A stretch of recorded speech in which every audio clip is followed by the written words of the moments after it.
Oke, kita sudah masuk lagi ke segmen kedua. Kita akan bahas lebih detail mengenai perjalanan Ibu Yulia dalam hunting dokter baru dan brief yang baru di Jakarta. Oke, kita lanjut ya Bu ya.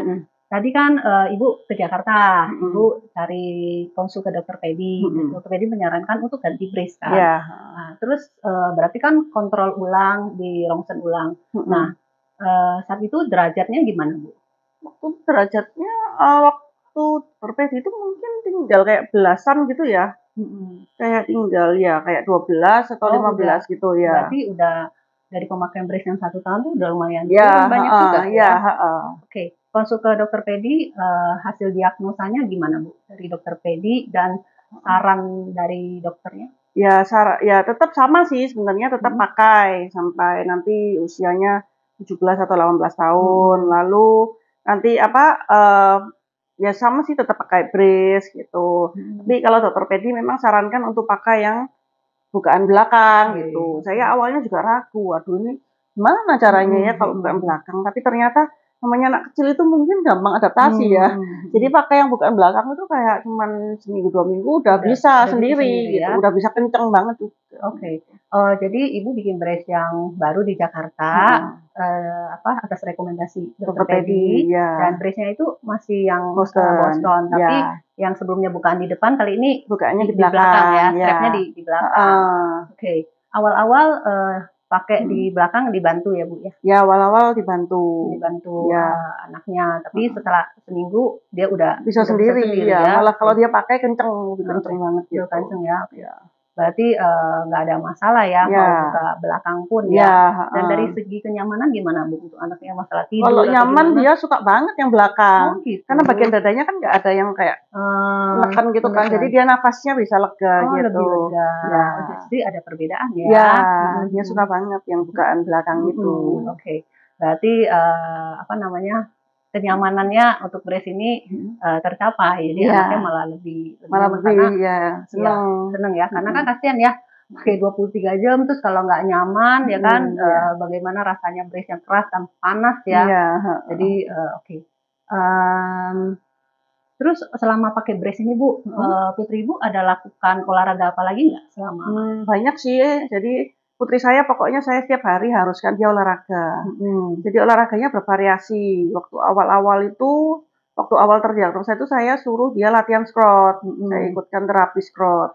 Lalu setelah derajatnya agak turun, kan karena terapi squat itu kan melatih satu bagian otot aja. Misalnya kayak miringnya ke kanan ya dia latihnya ke kanan, jadi supaya kedorong kiri kan.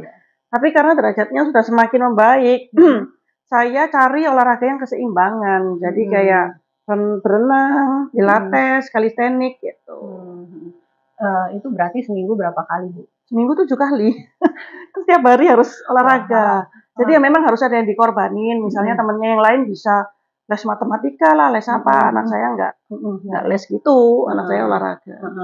Tapi basically anaknya tipe sporty ya? Ya kan, karena sebelum terdiagnosa skoliosis pun anaknya sudah rajin renang gitu. Tapi renang aja ya nggak cukup gitu.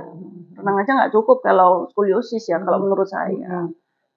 Seminggu setiap hari latihan, terus anaknya merasa enjoy aja, atau ada saatnya dia juga boleh off nggak gitu? Pasti ada saatnya kayak males. Maksudnya kalau gerakannya tuh kayak sama dia dicepet-cepetin atau apa pasti ada. Cuman ya sebagai orang tua saya selalu bilang saya ini cuma bisa mendukung aja gitu. Fasilitas sudah saya sediakan, omelannya juga udah tiap hari. Kalau kamu mau ambil positifnya boleh, kamu ambil negatifnya ya udah gitu, saya bisa apa. Tapi ya anaknya untuknya ya selama 2 tahun ini masih ya gitu. Oke, balik lagi memang komunikasi, pemahaman dan anaknya tuh bisa terima itu. Sama satu tips. Kalau misalnya olahraga itu saya biasanya jodohkan dia sama teman baiknya. Jadi misalnya kayak kalistenik itu dia kan dulu sendirian. Lalu saya ajakin kayak temennya gitu, mau nggak join gini. Jadi mereka berdua happy pulang sekolah itu kayak main dulu, setelah main baru olahraga bareng. Tapi temannya nggak skoliosis ya Bu? Ada skoliosis tapi dikit, kayak cuma belasan gitu. Jadi ya pas juga ya. apa tadi Bunga, kalistenik itu apa ya? Semacam Kalistenik apa? itu kayak olahraganya kayak gelantung, pull up, Oh, lalu yang di lantai-lantai itu kayak misalnya Spiderman, Oh. plank, Superman gitu. Oh iya, itu sih memang juga apa exercise yang memang bagus juga sih. Ya, enaknya untuk kan kondisi bisa dipakai di rumah, maksudnya nggak harus ke tempatnya, misalnya nggak sempat Hmm. ke tempatnya kan bisa dipraktekin di di rumah, rumah, ya. Oh jadi kadang-kadang juga dilakukan di rumah bersama Misalnya teman. kayak gini sekarang gini, kayak lagi liburan kan nggak bisa ke tempatnya sana, jadi dia di lantai gini olahraga sendiri gitu. Oke. Terus nah berarti Ibu ganti brace udah berapa kali ya? Ini sekarang saya buat yang ketiga. Oh berarti ini brace yang ketiga ya, Iya. dalam waktu 2 tahun ya. Ya, dalam waktu 2 Jadi tahun. kan yang brace pertama setahun. Jadi yang tahun pertama kan yang September 2021, yang kedua September 2022. Setahun Sekarang tidaknya. September 2023. Berarti tapi brace-nya 3 ya. Tapi brace-nya 3 itu 3 brace yang brace maker-nya berbeda ya? Oh enggak, Atau sama. sama. Yang 2022 dan 2023 kan Burini. Oh, oke.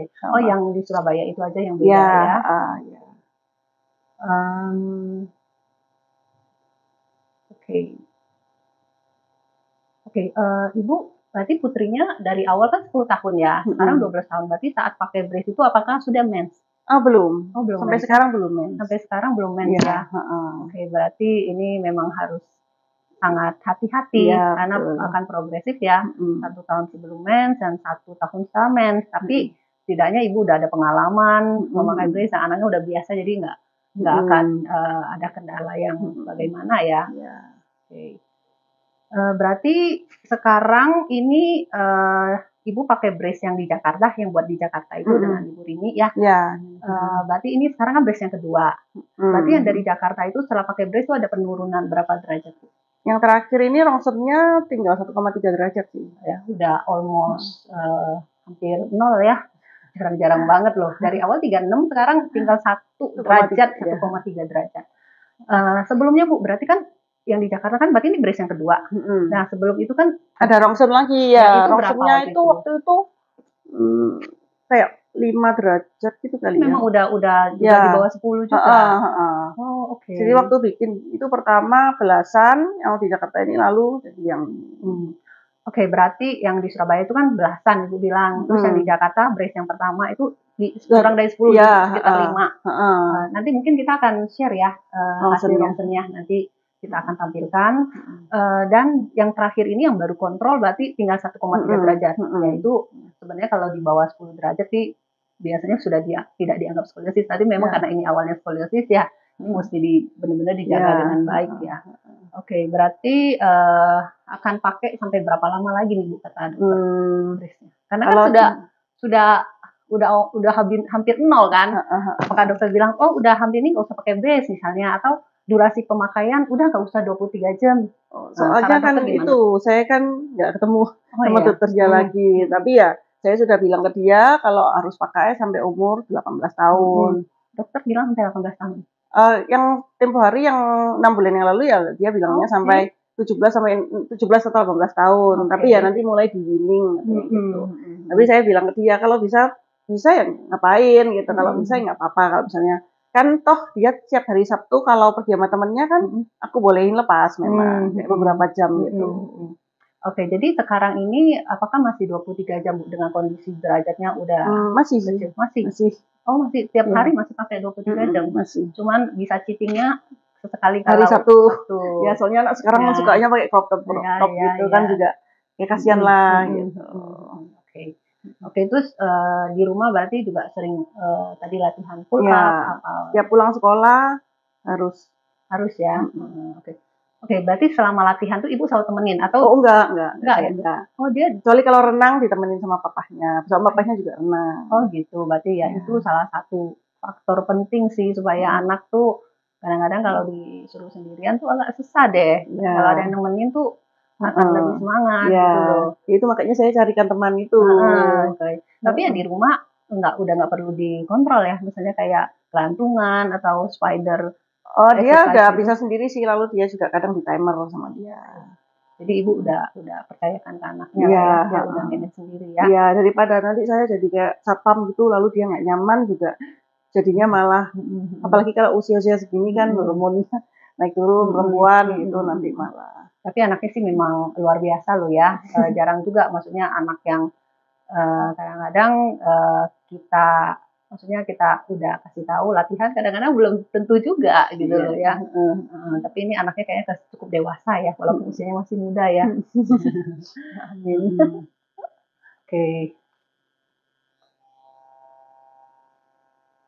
Oke, berarti nanti mungkin kita akan ada bincang-bincang dengan Putri Ibu Audrina nih, supaya dia bisa sharing sedikit pengalaman dia kan pakai brace, karena Putri Ibu Yulia sendiri yang merasakan nih enak gak enaknya pakai brace ya. Jadi biar yang lain bisa dengarkan sendiri sharingnya dari Putri Ibu Audrina ya. Semoga juga bisa menjadi motivasi buat putri-putri ibu yang lain.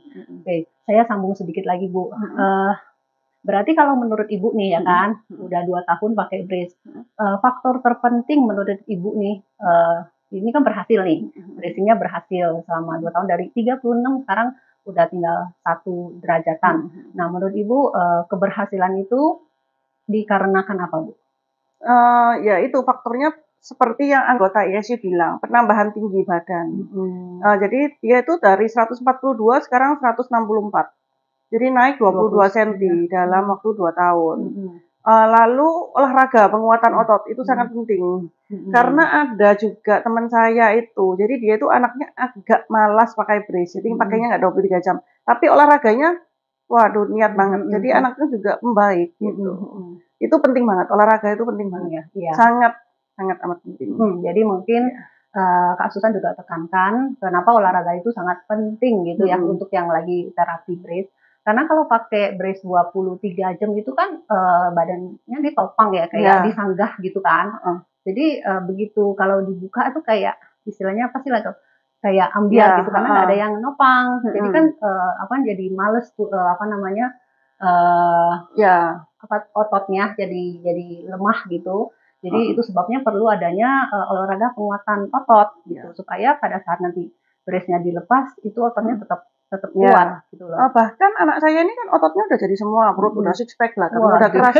Tapi dia kalau misalnya aku bolehin nggak pakai brace seharian, dia itu bisa kalau sore atau malam bisa capek ya kalau nggak pakai brace. Nah, apalagi kalau orang yang nggak olahraga. Betul. Itu banyak banget keluhan dari anak yang rajin pakai brace, yang intensif pakai brace, mereka merasa lebih enak pakai brace. Bahkan udah lepas brace nih, umur 18 tahun udah lepas brace masih, Mama, aku mau pakai brace lagi, boleh nggak? Sama mamanya nggak dikasih.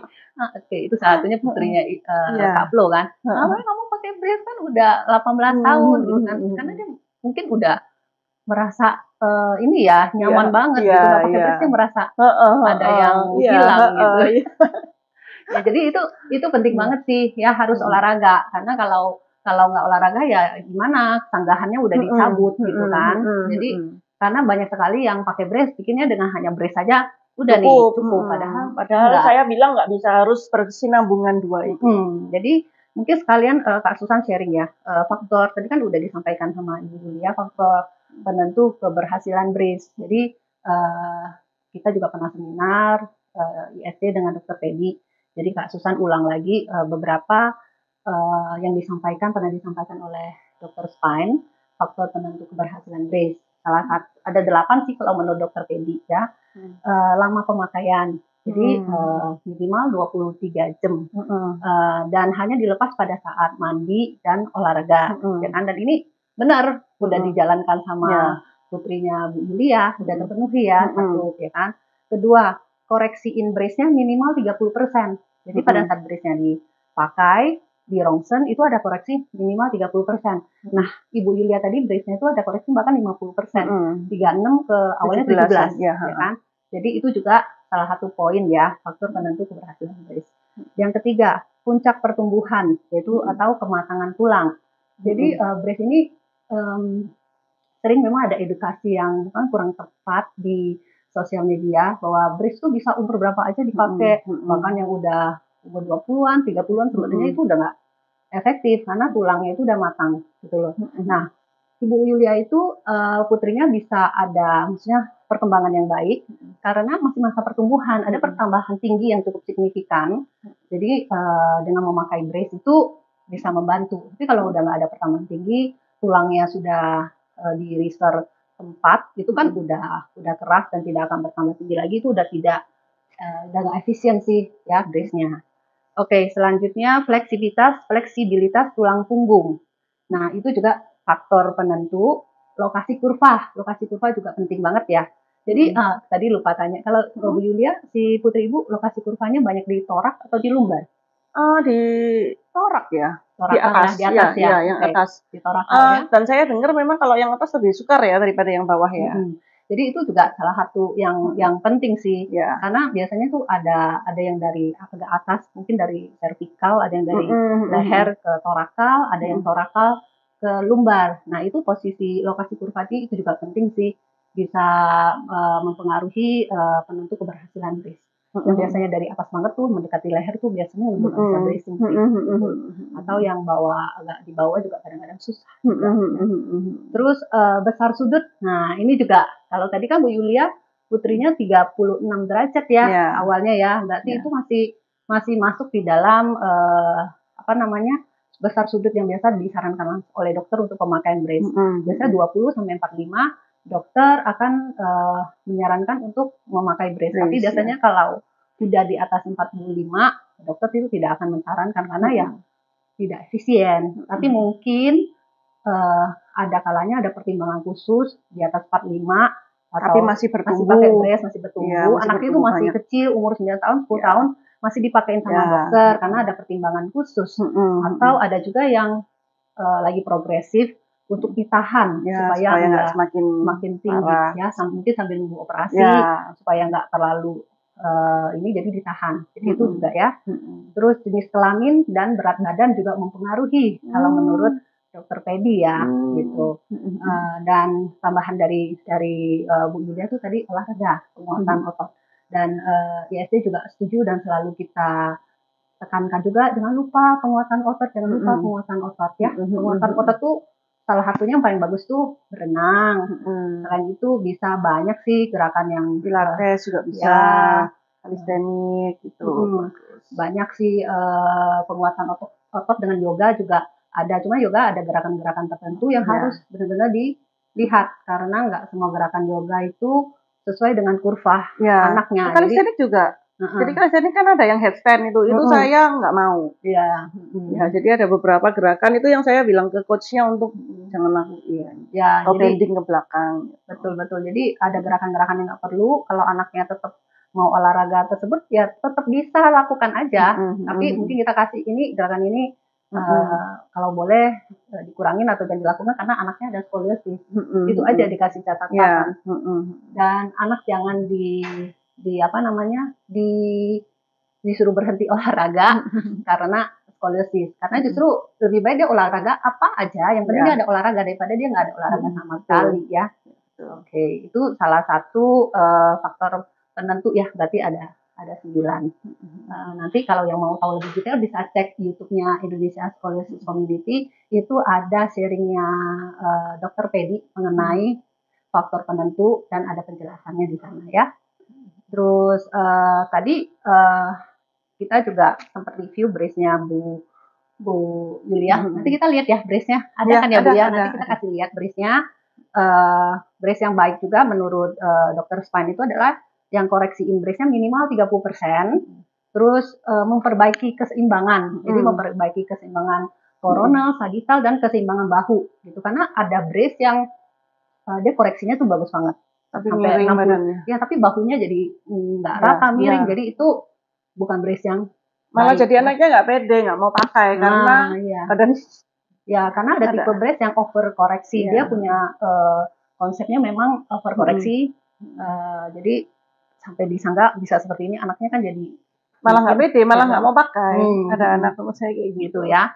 Nah itu juga hal yang penting sih, balance ya gitu. Selain itu juga harus ada nyaman dipakai. Karena kalau nggak nyaman, mau mahal pun ya nggak bakal dipakai. Terus yang terakhir menurut sharing dari Dr. Spine itu terjangkau harganya. Jadi Bu Yulia kan tadi brace-nya kalau boleh tahu yang di Surabaya berapa duit Bu? 7,8 juta. 7,8 juta. Di bawah 10 juta. Ya. Yang di Jakarta? 11,5. 11,5 juta. Ya. Jadi ini lumayan terjangkau ya, karena kalau di compare dengan brace yang katanya dengan sistem komputer itu kan harganya berkali-kali lipat ya.